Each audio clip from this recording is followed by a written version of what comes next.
Salut, je m'appelle Mariam, j'ai 23 ans et je suis actuellement étudiante en Master 1 à l'école d'architecture de Strasbourg. Avant de rentrer en école d'architecture, j'étais en design social où j'ai eu l'opportunité de faire un stage de 2 mois à Bruxelles et ça a été une expérience formidable.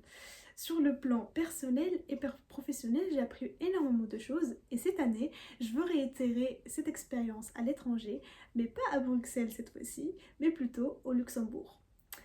J'ai un stage obligatoire à faire dans le cadre de mon master en architecture de mi-juin à mi-août et je le fais dans la ville Esch-Belval dans une agence d'architecture qui fait de la conception d'équipements publics jusqu'au logement. Donc pendant 2 mois, je vais faire de l'esquisse de projet, de l'esquisse de plan plutôt, et des visites de chantier pour justement suivre les projets en cours de l'agence. J'ai choisi ce pays pour sa diversité culturelle. En architecture, on apprend beaucoup des autres et ce qui nous enrichit réellement sur nos façons de concevoir les espaces de vie pour qu'ils soient adaptés et inclusifs. Ce qui me passionne dans mon domaine, c'est ça, c'est réellement la rencontre de l'autre et de créer, partager, dessiner des projets qui prennent vie aussi dans le quotidien des personnes en face de nous.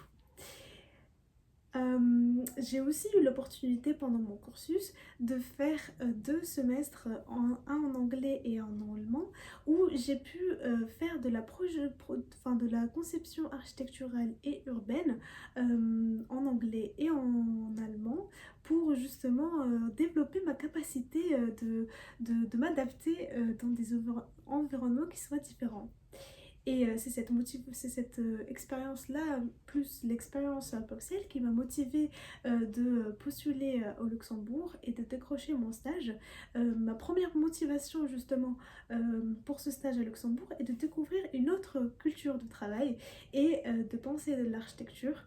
Bien qu'il s'agisse d'un petit pays, il y a une diversité culturelle qui est énorme et je souhaite justement la découvrir pour consolider ma posture de futur architecte.